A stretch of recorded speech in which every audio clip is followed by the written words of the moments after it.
Hi, it's Hope and welcome to the video. This is going to be talking about all of the series that I finished in 2022 or DNF'd. This is kind of part one of two of like a mini series that I'm doing on my channel, where obviously in this we are talking about the series I DNF'd and the series I finished in 2022. I will say this list is in alphabetical order, not in the order I finished them, just because that's how my spreadsheet does it. And then in part two of this video, we will be talking about the series that I need to finish in 2023, that I'm caught up on going into 2023, and that I need to catch up on in 2023. So this will obviously be what I mentioned before, but these I will just be going through them and telling you the name of the series, the first book in the series, how many books are in the series, and then a rough description of the series, just to keep this very simple, because honestly, if I were to sit here and talk about every single book and in these series and go into a lot of detail, we will be here for 3-4 hours, and I don't have the time to do that, and honestly, I don't think you'd want to listen to me talk that long about books. So yeah, we will just start off with the All for the Game series by Nora Sakavic. The first book is The Foxhole Court, and this is a trilogy, pretty much something that I read every year. But this, basically, we are following Neil, who joins this XC team. XC is basically like lacrosse meets hockey and pretty violent. And then Neil is also on the run from his father. You're also dealing with I think it's the Yakuza, which is the Japanese mafia. That has like an entire underlying plot thing. I love this series so much.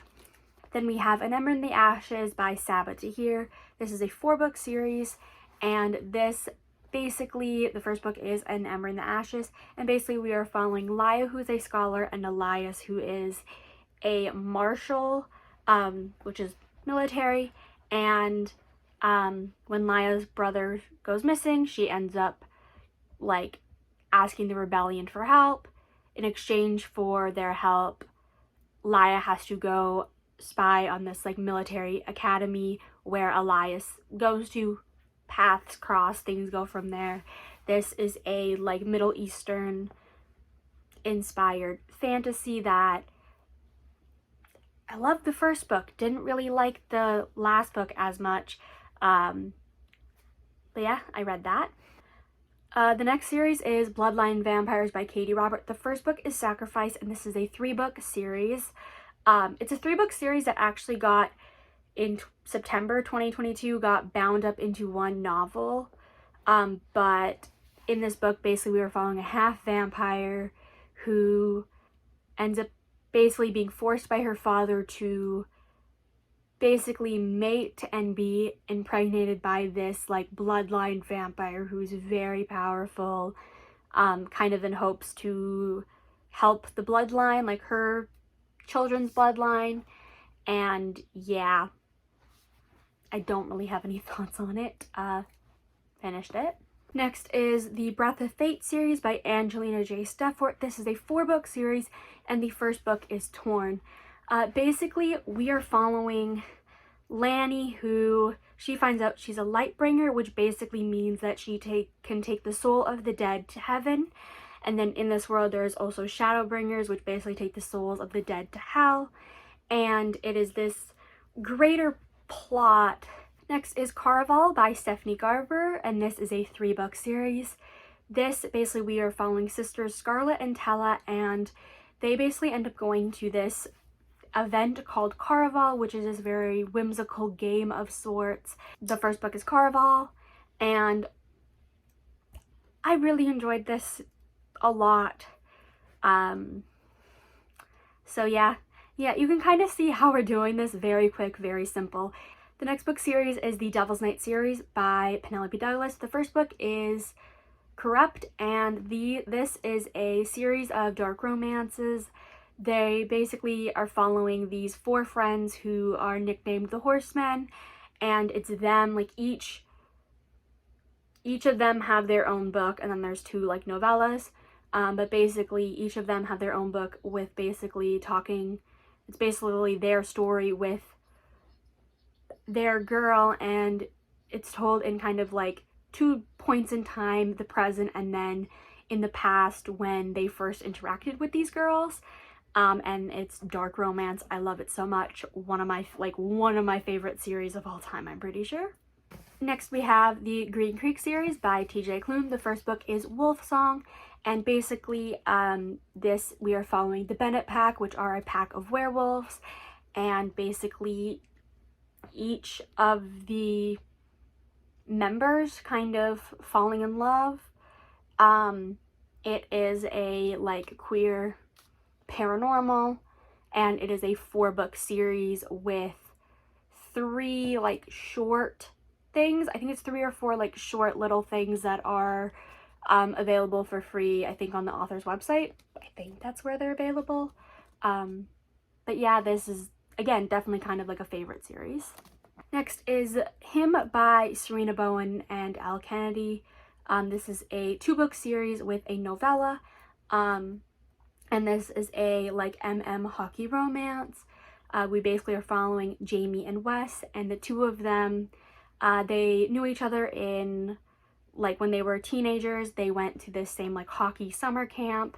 Something happened when they were 18. They went their separate ways, and now 4 years later they are back coaching at this summer camp, and their friendship continues and develops into more. And yeah, I really enjoyed this series. Next we have It Ends With Us by Colleen Hoover. This is a duology. I actually have the second book right here. Basically we are following Lily, who in the present time is meeting this guy named Ryle and starting a relationship with him, but we are also seeing her reading through her diaries from when she was 16, talking about how she met this guy named Atlas and her relationship with him. And yeah, this I really enjoyed. So yeah. The next series I finished is the Kingdom of the Wicked series by Carrie Maniscalco. The first book is Kingdom of the Wicked. This basically we are following Amelia and when her twin sister Victoria is murdered. To try to figure out what happened, Amelia ends up summoning accidentally summoning Wrath, who is one of the 7 princes of hell, and it is solving this murder, but then also to deal with the 7 circles of hell. And so yeah, there is going to be like spin-off standalone novels set in this world about like other characters, but they're standalone, so I'm not counting it towards the series, because also I finished the series before those were even announced. Next is the Pandora's Box series by Liza James. The first book is Vibe, and this is a dark new adult sapphic romance. Basically we were following Aura and Ruby, and basically Ruby is a stripper at this club Pandora's Box, and Aura ends up coming in to this club with her boyfriend, and Aura is immediately kind of interested in Ruby, and we go from there. There's underlying things of Aura is from a cult, like she grew up in a cult, and it has very dark themes. Definitely check trigger warnings out.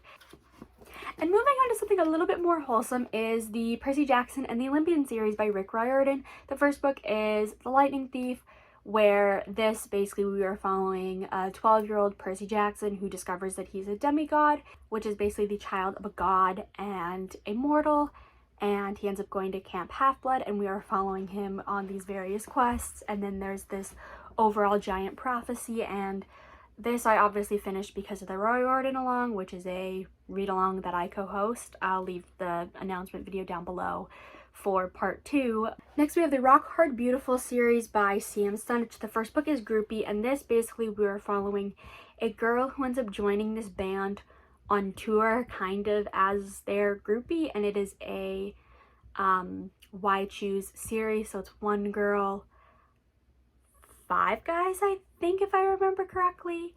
And yeah. Next is the Ruthless Royal series by Amanda Richardson. This is a duology, and the first book is Ruthless Crown, whatever the fuck the cover says.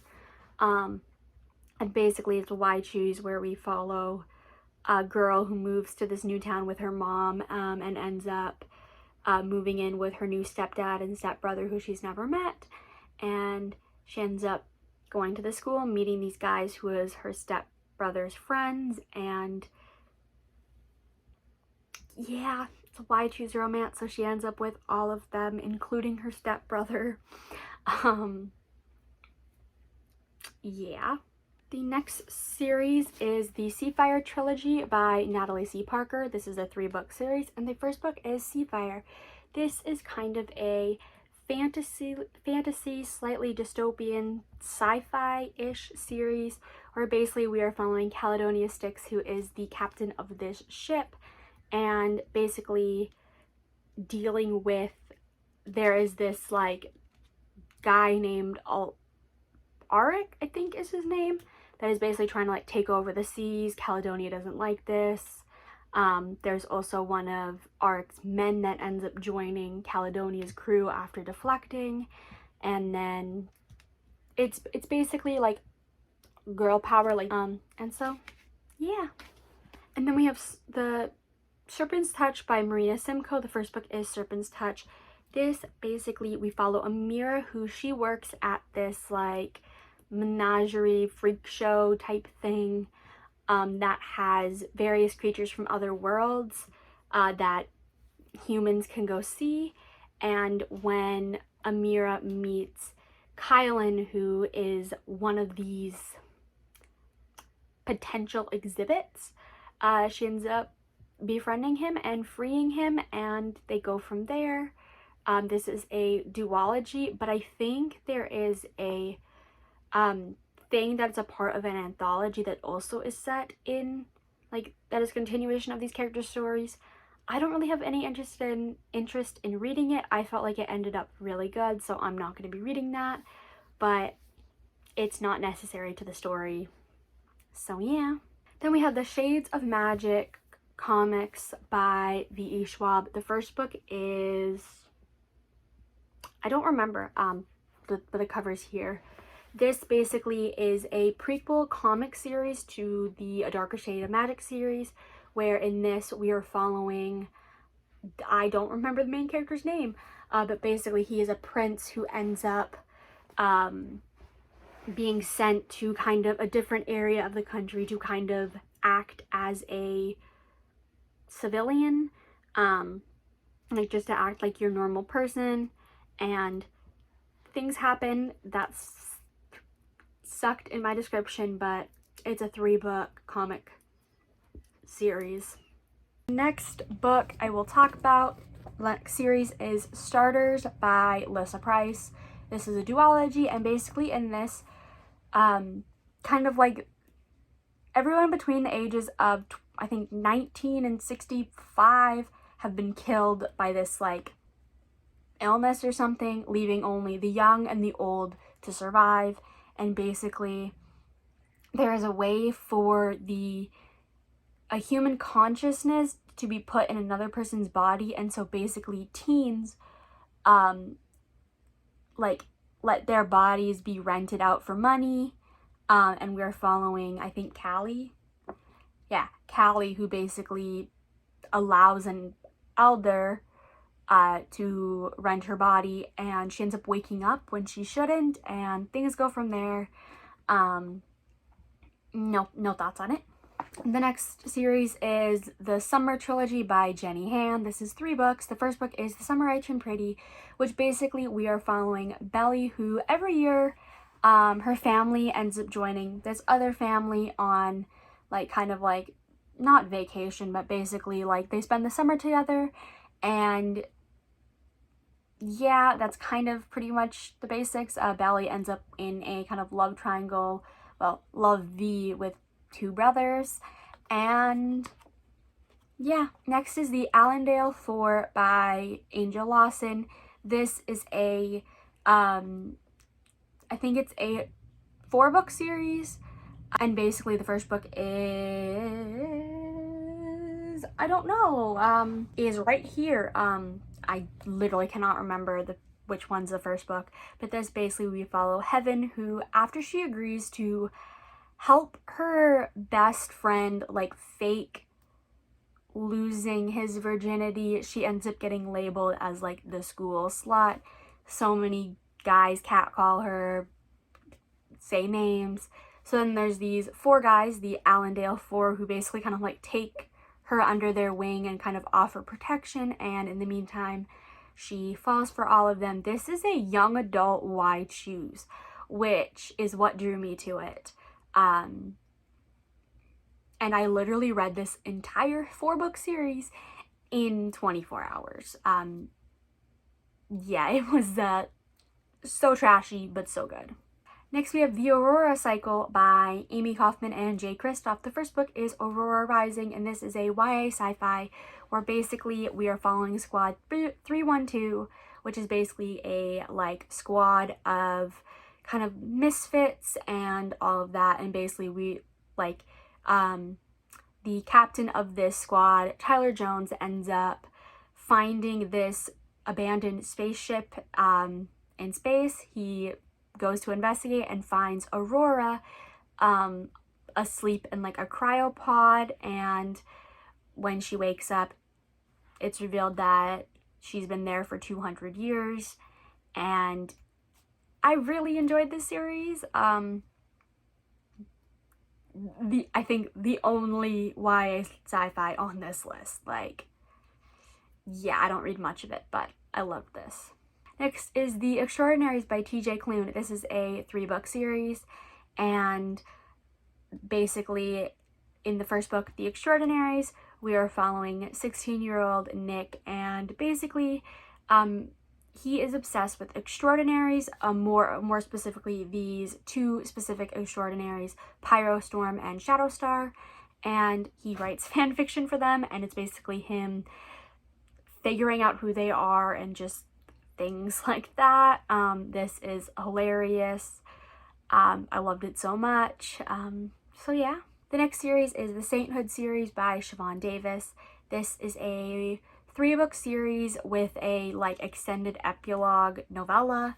So 4 books, I guess. And this is a new adult dark romance, Why Choose, where basically we have this girl who basically she gets a new stepfather and a new stepbrother. They move into her house. She meets her stepbrothers and meets her stepbrother's friends, and eventually ends up with all of them. And it's a dark romance because her stepfather is the leader of a gang, and yeah, I don't have anything to say. Next is the Triad series by Dana Isley. This is I think it's an adult's Why Choose dark romance where basically we follow Scarlett, who ends up basically getting kidnapped by these 3 guys who like call themselves the Triad, and basically we go from there. It's a dark romance. So yeah. The Torn and Bound duet by Kay Webster and Nikki Ash is a duet, and the first book is Torn Apart, and this is a new adult Why Choose romance between 3 guys and a girl, and it's polyamorous. It's amazing. I don't really have anything else to describe it as because I fail every single time, but I really enjoyed it. Next is the Truth or Dare series by Adora Crooks. The first book is The Bully's Dare, where basically we follow Kenzie, who she ends up having to go to her mom, to like wherever her mom's new boyfriend lives, and there she meets these boys, Jason and Donovan. Jason is like your typical jock, and Donovan is like your typical like nerdy emo kid, and she befriends both of them, and then the 3 of them kind of form a friendship that kind of leads to a relationship. And then yeah, I don't know. This is more of like a series of companions because like the second book takes place 11 years after the first, and then the third book is actually about the next generation almost.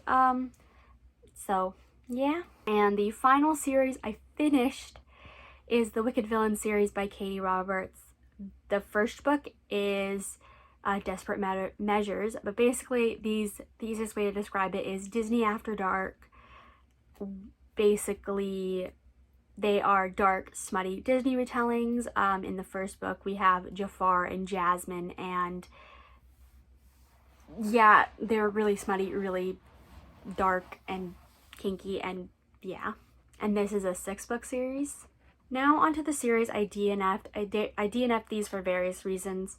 I'm not really going to describe these too much because some of them I don't really remember much, but After by Anna Todd. This is not like an official DNF. This is more of I'm DNFing my current read through because I haven't read any books in this series since September of 2020, and to continue on with the series, I would reread the first 2. I know that me and some of my friends might be doing a read through of this series together sometime in 2023, but I'm not sure when. Next we have Amissa by A.K. Wilder. The first book is Crown of Bones, I think. And this is a YA fantasy. I don't remember anything about it except we are following these like group of characters that have to go to this academy for something, but then there's so much more going on, so I don't really know. I'd have to reread the first one to continue the series, and I wasn't hooked enough to this series. Like, I think all I remember of the series is what I said. There are, I think, mermaids. The main character's name is Marcus, and there is sidekicks or something. Like, animal sidekick that deals with the powers, I think. I could be wrong, but yeah. Next we have the Damage series by D. Sparks. The first book is Insatiable. And this is more of a series of standalones, but like they're companions. And the first book, Insatiable, we're following this girl who ends up getting injured, and she ends up needing to be cared for by others, and so these 3 guys from her past end up like helping her do that, and I just didn't like it at all, really. The next is the Fence graphic novel series by C.S. Pacat. I enjoyed these when I read them in like the first 3 in, I think it was February of 2020, but I would have to reread the first 3 and I just don't have any interest in it. And then I'm DNFing Harry Potter. I made it up to book 5, which is Order of the Phoenix, but the first book is obviously Harry Potter and the Philosopher's Stone. I don't really need to say why I'm DNFing this series, but with both my reads, I have never been able to get past Order of the Phoenix.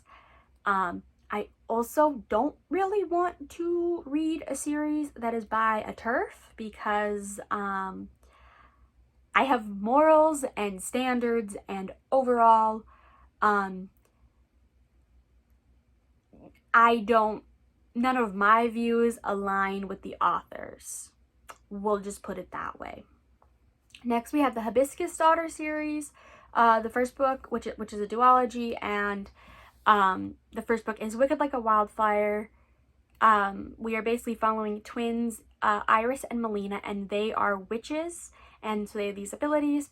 And when their mother ends up in this magical coma where her heart is stopped, but she's still breathing, they end up having to learn more about it from their like magical family that they've never really interacted with before. And yeah, by the time I got to the second book, I ended up DNFing it because it just wasn't for me. It felt very convenient and kind of all over the place, so I just didn't feel the need to continue with that book. Next we have Kingdom of Sand and Sky by Sarah Henning. The first book is The Princess Will Save You. I don't remember shit about this series, so I'm not even gonna try to describe it, but it's like a YA fantasy, very like classic YA fantasy, and I read the first 2. they were okay. And then by the time the third book came out, I had completely forgotten everything, and so I didn't have any interest. Next, we have the Lock and Key graphic novels by Joe Hill and Gabriel Rodriguez. This is a graphic novel series of like horror, like YA horror. Like basically we were following the Locke family that moved to this like a state that's been in their family for a while, and they find these keys that do magical things, and it leads to kind of, it's a little bit like thriller horror-ish in some places. I honestly am sitting here kind of not knowing why I started this. I think the only reason I started it was because it worked for a prompt for Becca's 48-hour bookathon round in May of 2022, and so I read it for that, and then just now I have no urge to continue on. Next, we have the Montague Siblings series by Mackenzie Lee. This is a series of kind of standalones, but they're all interconnected because each book is following a different like Montague sibling, and there's 4 books. Well, there's 3 books and then there's like 1 novella, but basically this is like set in like I think 18th century Europe, so it's historical fiction. It very much is historical fiction, and so while I enjoyed the first few, I honestly have no urge to read the last one because it's about the youngest brother who never met the older siblings, and I did really like the older siblings, like the oldest 2 Montague siblings, but I do not give a shit about the youngest, and I just don't care to continue with it. Next, we have Saga by Brian K. Vaughan. Now this is kind of a similar thing to After of, I'm not DNFing the series as in I'm never going to continue it. It's just right now, adult sci-fi graphic novel isn't for me. There's like 10 volumes and I've only read the first 3, and I would have to reread the first 3 to continue on. So I'm DNFing the series with the thought of I might continue it. Like I might start it from the beginning and read it through someday. That someday is just not right now. Next, we have Something Dark and Holy by Emily A. Duncan. The first book is Wicked Saints, and this basically we are following there are like these 2 different countries who use this magic, like they use magic in 2 different ways, but it's basically like the same magic. It's very like nitty gritty, dark, and I liked Wicked Saints when I read it, but I just don't have any desire to continue with the series. It's one that I left like ready to read and just never picked up the next book. And the next is The Dragon Isles by Frost K. This is basically like a dragon book. We are basically following this princess who ends up having to marry this guy from another country, and there's dragons, there is like all that type of thing. I'm DNFing this. I did really enjoy the first book, but I've forgotten everything, and while as interesting as it was, I just don't have the urge to continue. Someday I might come back to it, but I'm not for certain on that. Maybe once the series is over and just kind of seeing what everybody says. Next, we have The Raven and the Dove by Caitlin Davis. The first book is The Raven and the Dove, and this is a YA fantasy where basically everybody lives in cities above the sky and they have wings, and we are following the like these 2 characters as there is this kind of competition of sorts of everybody in the like one generation does it, and kind of to pick your like mate, and it's a lot more complicated. We end up going like to the world below and learning more about that. There's so much more going on, but again, it's the case of the first books were good, but I just never had, I don't have the urge to continue the series, and I'd have to reread the first 3 but I didn't love them enough to reread them, so I'm just DNFing the series, and I don't really care how it ends. Next we have the Triskelion series by Sarah King. This is, the first book is of shadow and something, of shadow and ice, of ice and shadow, of something, and I know the word of something and shadow, or something like that. The covers here. This is a YA fantasy with fae, and all I remember is the love interest is purple. Yeah, that's literally all I remember. So yeah, I think it was because I read it, I enjoyed it, but then I don't think book 2 is even out yet. I don't even know if we're getting a book 2, so I'm DNFing it because I just don't know the state of the next book in the series, so I'm just like up in the air, just like, well, I don't know what to do, so I'm just not going to continue with it. And one that I forgot to mention at the beginning because I just skipped over it is A Song of Wraith and Ruin by Roseanne A. Brown. I read the first book last year, fairly enjoyed it, but I just don't have the need to continue it. I feel bad too because it is a, I think, West African inspired fantasy, but I just didn't like any of the characters. I didn't like the world. I just didn't like a lot of things. It was good. It was like 4 stars, but I think it was more of like 4 stars in the moment, 3 stars afterwards, and now I don't really remember much. So I'd have to continue. I'd have to reread the first one to read the second, and I just don't want to do that. So those are all of the series that I finished in 2022 or DNF'd. For any of the DNF series, if you think you can convince me to like give them another shot, I might be willing to, maybe for like a video idea or something. But yeah, let me know what is one series you finished in 2022. I'd love to hear it in the comments down below. Don't forget to like and subscribe. It really helps my channel grow. But I really hope you enjoyed the video. I think I've said that already. If not, I hope you enjoyed the video. But bye.